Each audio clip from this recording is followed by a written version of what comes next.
আসসালামু আলাইকুম, welcome to my another new video. এই ভিডিওতে আমি আপনাদের মাঝে তুলে ধরবো আমাদের সুন্দর মুহূর্ত, যে মুহূর্তটা ছিল ইফতারকে কেন্দ্র করে। আমরা সব বন্ধুরা ঈদের ছুটিতে একসাথে হয়েছি, আর সুন্দর একটা প্লেস বের করে আমরা এখানে চলে আসি, যে প্লেসটা ছিল হাজিরহাটের ওই পারে হাঁসমারির দিকে। এটা একটা স্কুল মাঠ।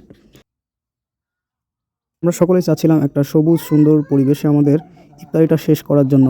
এখানে আমরা চেষ্টা করছি সব কিছুই অ্যারেঞ্জ করার, যতটুকু সম্ভাবনা হয়েছে ততটুকু আমরা করছি। আসলে ইফতার করার মূল বিষয়টা হচ্ছে সব বন্ধুরা একত্রে হওয়া।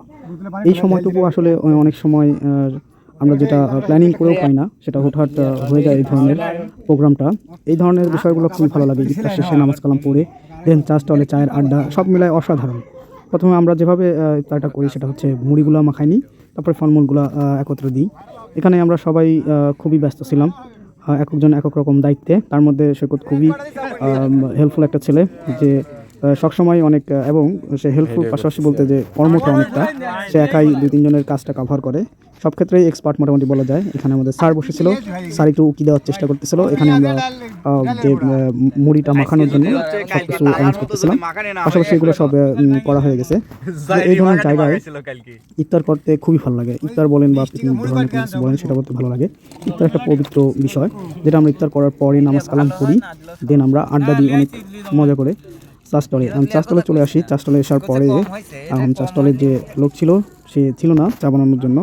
এখন চা বানানোর জন্য তো লোকের দরকার, তো বললামই সে অনেক কর্মঠ, আর সব ধরনের কাজই তার জানা এবং প্রফেশনালভাবেই তার সব কিছুই মোটামুটি ভালোই জানা, যার কারণে ওই লেগে পড়ে চা বানানোর জন্য।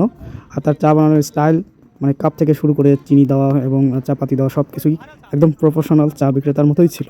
আসলে সব ক্ষেত্রেই সে একদম প্রফেশনালি যখন যে কাজটা করে তখন সেই স্টাইলে হয়ে যায়। তো আমরা এখানে তার হাতে চা খাই, মাশাআল্লাহ অনেক সুন্দর চা বানাইছে। তারপর আমরা এখানে আড্ডা দিই, আড্ডা দেওয়ার শেষে আমরা বিদায় নিই। আসলে এরকম পরিবেশে এরকম সবাই একসাথে হওয়া, বিদায়টা মন নিতে চায় না। এরকম পরিবেশ আসলে অনেক ভাবনা চিন্তা, অনেক প্ল্যানিংয়েও হয় না। আসলে একসাথে চা খাওয়ার পরে আড্ডা তো মেটে ওঠে। একজনের একক ধরনের জীবনের গতির যে পথ চলা, সেগুলো নিয়ে কথা হয়, আড্ডা হয়, হাসি ঠাট্টা হয়, সব মেলায় খুবই মজার। তো আজকের ভিডিও এই পর্যন্তই। পরবর্তীতে আরও কিছু ভিডিও আপনাদের মাঝে শেয়ার করব। ধন্যবাদ। হাফেজ। আমাদের জন্য দোয়া করবেন।